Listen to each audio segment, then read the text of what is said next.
Goddesses, warriors, lovers, and athletes. Just some of the roles of women that are celebrated in festivals worldwide. One photographer spent 5 years on 5 continents documenting the various ways that different cultures honor women. Paola Gianturco joins us now from San Francisco to share her story. Paola, thank you so much for joining us. Tell us, how did you get interested in those festivals? I was photographing and interviewing women in India up against the Pakistani border in the desert of Gujarat. And as I was packing up my cameras, they began telling me about a festival that happens there in the fall. They said, come back and we'll show you the dances that we dance all night to honor the Mother God. And as I began interviewing other indigenous women, they began telling me about festivals all over the world that celebrate women in completely different ways in different cultures. We're watching now, I don't know if you can see in the monitor, we're showing one of your pictures, a beautiful outfit there. Can you tell us what the story is behind this one? This is the Festival of Yurquapina in Bolivia, where they honor the Virgin of Yurquapina as a provider, and they ask her for material goods.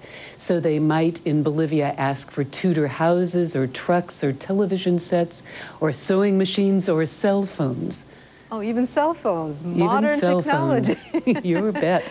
Bolivia is, as you know, the second poorest country in South America, so they want many things. Here we're in Poland, and the little girls are celebrating the Wianki festival, where they weave herbs and wildflowers into garlands and float them at night under fireworks on the rivers and lakes. It's a beautiful festival, celebrating women as magical. Magical. As magical. And what about this beautiful headdress? What does it symbolize?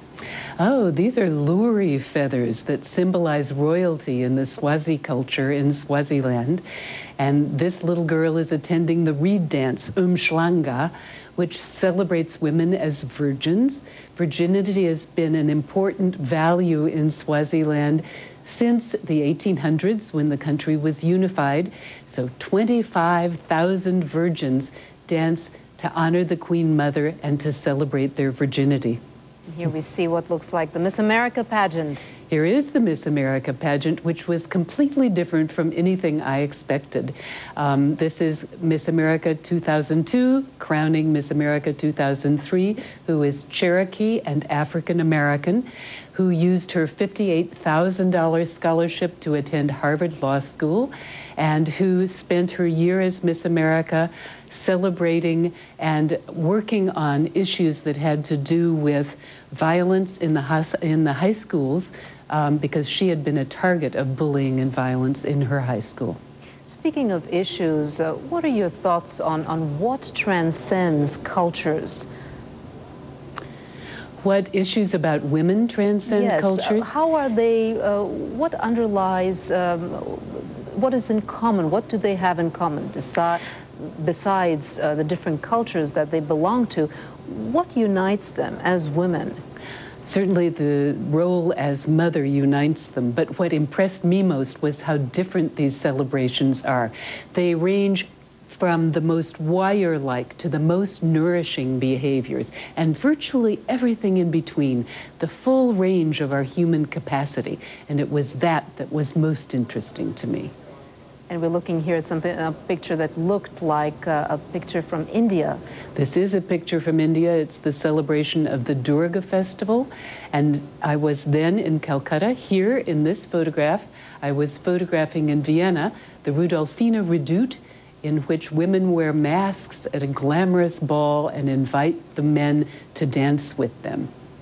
Sounds interesting. Women taking the initiative. And so do people hook up, and are there any success stories after that? I am told there are many romances that are kindled at that ball. What about this one here? Looks very cute. This is a festival that celebrates Pachamama, Mother Earth, in Peru. The Festival of Candelaria in Puno, Peru. This little boy is one of the animals that Mother Earth gave us. They also celebrate the birds that Mother Earth gave us, and the food and the water and the rocks and the mud from which we can make our houses. Very interesting. What is your favorite experience? What is the most meaningful experience of all these festivals in 5 years that you've attended? It would be hard to choose.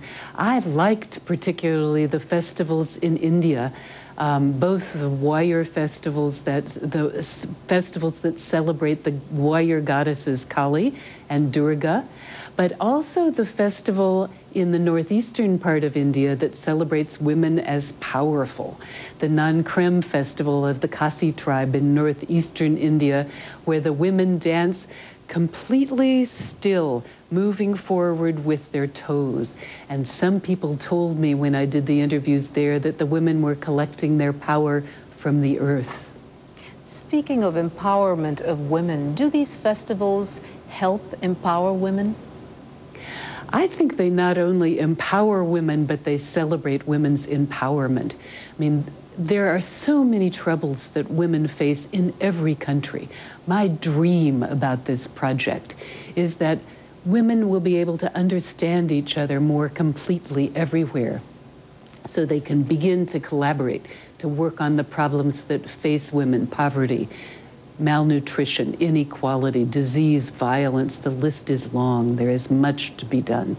So by understanding each other more completely, understanding the similarities and the differences, my hope is that women can work together to begin improving their lot all over the world. And what do you see as their biggest challenge? Oh, there are many challenges, but surely they can't be overcome alone. Although I must say, everywhere I went, women's power was exemplified in their interest in their children and giving them a better life. Women everywhere are working to educate their children, no matter what it takes to accomplish that. Paola Gianturco, thank you so much for speaking with us and showing us those fabulous pictures of festivals around the world. Thank you. Thank you. Still ahead, we'll look at the weather conditions in your part of the world.